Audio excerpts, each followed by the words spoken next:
Apakah ini hanya jeda sebelum badai besar? Gencatan senjata telah terjadi, tapi di balik ketenangan ini tersimpan bara yang siap menyala kembali.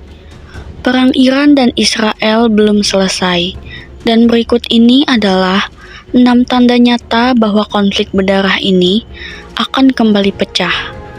Inilah analisis mendalam dari jantung ibu kota Iran, langsung dari pakar kawakan Sayyid Rahim Bataei.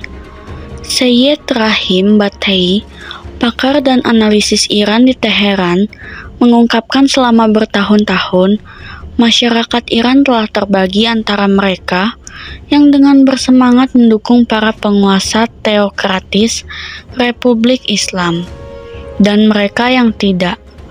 Namun setelah 12 hari perang yang menghancurkan dengan Israel, adanya peningkatan persatuan nasional yang sebelumnya tidak ada. Perang Iran dan Israel akan berlanjut. Berikut 6 indikatornya. Yang pertama, Iran adalah negara dengan peradaban kuno. Iran adalah negara kuno dengan peradaban kuno lebih dari 5.000 tahun sejarah. Mereka ingin melestarikannya. Bataei menjelaskan tentang sesama warga Iran.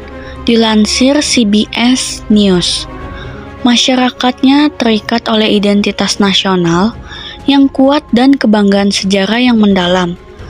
Dalam konflik ini, semangat mempertahankan kehormatan bangsa telah menyatukan rakyat Iran dari yang pro pemerintah hingga yang sebelumnya kritis terhadap rezim.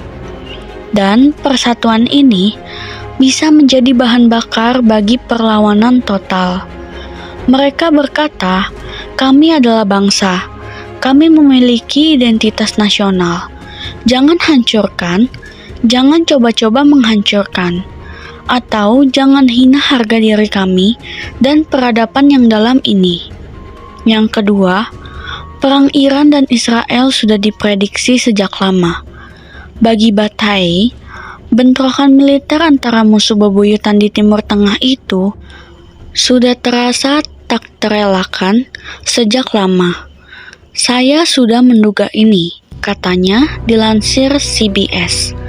Bataei mengungkap, perang ini bukan kejutan. Dukungan total Iran terhadap Palestina sudah lama menjadikan Israel sebagai musuh utama. Israel pun melakukan berbagai operasi rahasia dan pembunuhan terhadap tokoh-tokoh penting Iran. Konfrontasi langsung bukan proksi lagi, hanyalah masalah waktu. Dan waktu itu sudah tiba.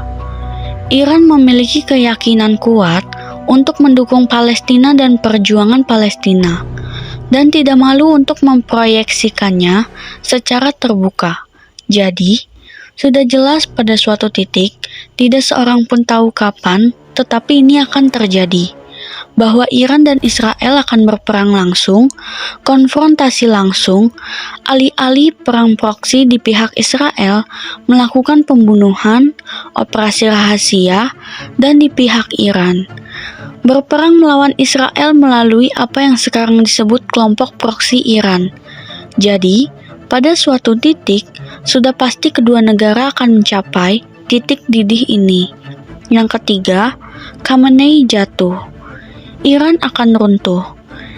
Israel yang didukung oleh sekutu dekatnya AS mungkin memiliki kapasitas militer untuk menjatuhkan pemerintah yang dipimpin oleh Ayatollah Ali Khamenei. Namun, Bataei mengatakan tindakan seperti itu yang diklaim Presiden Trump telah dicegah secara pribadi selama 12 hari pertempuran akan memiliki konsekuensi serius di luar perbatasan Iran. Itu akan menjadi bencana. Kita telah melihat apa yang terjadi di Libya, apa yang terjadi di Suriah. Irak sebenarnya adalah contoh besar bagi kita. Itu bencana bagi kawasan itu, katanya. Akan ada negara gagal yang mungkin akan menjadi sumber terorisme. Yang keempat, kegelapan akan muncul setelah gencatan senjata. Ancaman itu mungkin tidak lagi terasa dekat, Dan gencatan senjata yang ditengahi Presiden Trump antara Iran dan Israel telah berlangsung selama hampir seminggu.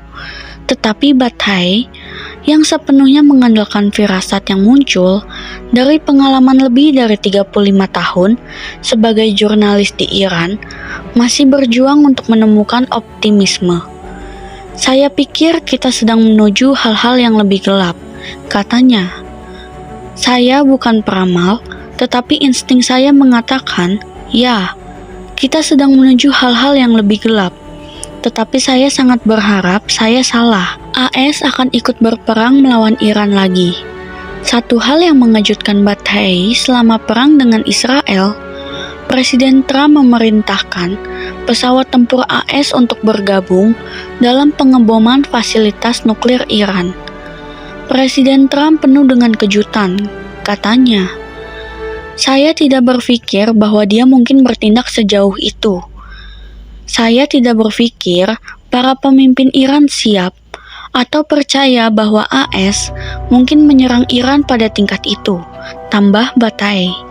Sekarang, dia khawatir bahwa AS dapat menyerang Iran lagi. Yang keenam, negosiasi tetap terbuka lebar. Solusinya, menurut Bathai, adalah kedua belah pihak duduk bersama dan membicarakannya. Mereka tidak berbicara satu sama lain. Jika mereka duduk bersama dan memulai percakapan, atau bahkan saling mengunjungi, maksud saya, politisi Iran pergi dan mengunjungi AS, politisi AS datang ke sini dan mengunjungi Iran. Saya yakin sebagian besar kesalahpahaman ini dapat dihilangkan. Saya tidak mengatakan Iran dan AS akan menjadi teman, sekutu, dalam waktu dekat, tetapi saya pikir itu bukan sesuatu yang mustahil. Dunia berada di ujung tanduk. Dua kekuatan besar di Timur Tengah bisa saja meledak dalam perang skala penuh, tapi masih ada pilihan: diplomasi, dialog, dan kebijaksanaan. Pertanyaannya, apakah mereka akan memilihnya? Atau kita semua harus bersiap menghadapi babak paling gelap dari sejarah modern? Kesimpulannya, ketegangan Iran-Israel belum berakhir. Dunia harus bersiap, namun masih ada peluang menghindari bencana lewat diplomasi.